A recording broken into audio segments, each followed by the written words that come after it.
Hi, welcome back to Wikipedia. In this episode, we're going to recap the movie Morbius. Please relax and enjoy the spoiler ride. A group of scientists led by Dr. Michael Morbius travel to Costa Rica and enter a cave to covertly catch vampire bats for a project he's secretly working on.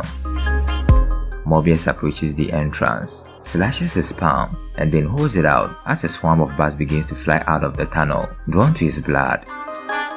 In Greece, 25 years ago, Nicholas, a hospital director, is caring for little Michael, who has blood disease. Then Lucian, who has Michael's sickness, is welcomed by the facility. He's given the name Milo by Michael, who renames him after the last child present before Lucian's arrival. They become close since they both have blood diseases and wants to appear normal. Following some discussion, Milo's machine malfunctions and he faints.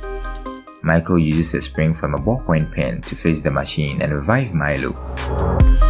After getting astonished at what Morbius had accomplished, Nicholas sets out for him to enroll in medical school so that he can put his gift to use as he remains in a medical facility to care for Milo. In the present, Morbius publicly rejects a Nobel Prize for his work with artificial blood. Martin Bancroft, Michael's co-worker and lover, discovers the numerous bats he covertly captured from Costa Rica. Morbius thinks by merging the DNA of humans and bats, his disease would be cured.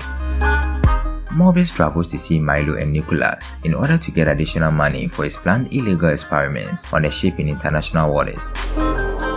Martin and the rest of the crew are brought aboard the ship by Morbius for the next phase of his experiment. The serum Morbius is working on finally succeeds after numerous failures in a row. Martin then administers the serum to Morbius. While the treatment is taking effect, Morbius is changed into a vampire. Out of panic, the crew members start to shoot at him, but Morbius kills them all and draws their blood. Martin loses consciousness during the struggle.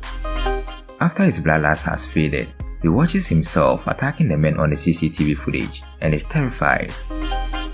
Morbius destroys all the footages of his experiment before calling the police and jumping overboard. Simon Stroud and Al Rodriguez from the FBI show up to look into the crime scene, and they find Martin as the only survivor on the ship. Morbius goes back to his lab in New York and isolates himself while he continues to study his new condition and feeds on artificial blood to fulfill his craving for real blood. He discovers he has developed superhuman strength, speed, reflexes and echolocation, and that his vampire bats now see him as their leader and treat him like he's part of them. He then isolates himself inside a pod in the lab to see how long he can go without consuming blood. He stays in the pod for about 6 hours before Milo finds him and helps him regain control as he begins to revert into his monstrous state. Milo wants some of the serum after learning that it has helped Morbius recover, but Morbius declines because he's aware that doing so would be risky. Milo insists on receiving the serum, but Morbius becomes upset and throws him outside, unbeknownst to the fact that Milo took one of the serum with him. Rodriguez and Simon look into Morbius' victims and believe he is responsible, so they pursue him. Morbius visits the hospital to check on one of his previous patients. He utilizes his echolocation ability and discovers a deceased nurse who has been drained of her blood shortly after the visit in the hospital, which left him wondering who did the act. He packs his bag with some artificial blood before setting off to leave the hospital. Morbius is confronted and interrogated by Stroud and Rodriguez as he walks towards the hospital's exit. He tries to run away, but is quickly caught and transported to a detention facility. Milo pays him a visit in prison, disguised as his lawyer, and vows to use his wealth to get him out. Milo leaves Morbius with real blood on purpose, rather than artificial blood, forcing Morbius to feed on actual blood to satiate his hunger. Morbius becomes enraged by Milo's actions, so he breaks out of the prison to face him. The unrepentant Milo confesses to his bloodlust-related crimes and urges Morbius to embrace his powers as he has. They engage in a combat. Later, when the police arrive to apprehend them, Milo kills them all. Milo attempts to continue the fight with Morbius, but Morbius discovers a new flying ability and escapes through the tunnels, unwilling to hurt his brother.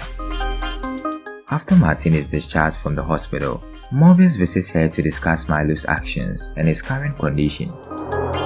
Later, he took a new lab from a bunch of counterfeiters, where he created a vampirism fighting antibody to stop and kill Milo. He also intended to use it on himself, since he thinks it's possible that he will no longer be able to control his bloodlust sooner or later. Milo sees Morbius working with Martin and watches them kiss, knowing he has discovered a weakness in his brother. Finding video of one of Milo's assaults, Stroud and Rodriguez broadcast it to the media because they think Morbius' vampire activity is becoming more widespread.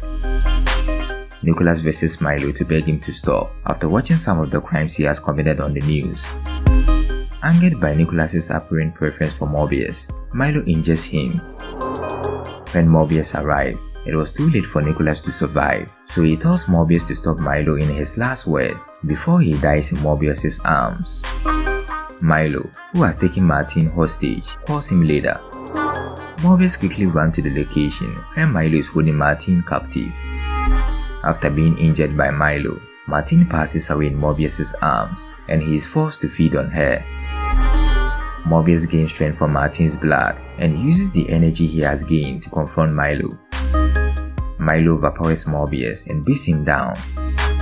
As Milo approaches Morbius slowly to finish him off, Morbius summons his bats and deploys them to surround Milo to give him the chance to approach Milo and administer to him the antibody. After injecting Milo with the antibody, he slowly loses his abilities and begins to die.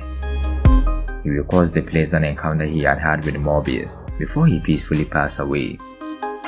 Morbius flies off in a bus, mourning his loved ones and embracing his identity as a vampire, although he is now on the run from the authorities. Unbeknownst to Morbius, Martin is revived as a vampire herself elsewhere, having ingested a drop of Morbius' blood whilst he was feeding on her. In the movie's mid and post-credit scenes, Adrian Toomes from Spider-Man No Way Home finds himself transferred to Morbius' realm. Toomes approaches the fugitive Morbius and recommends that they work together to pursue Spider-Man after realizing that his means of transportation involves Spider-Man. The end. Hope you enjoyed this recap. Kindly subscribe to this channel for more amazing recap videos like these. Don't forget to also like this video and leave your thoughts and recommendations in the comment section below. See you in the next video. Thanks for watching.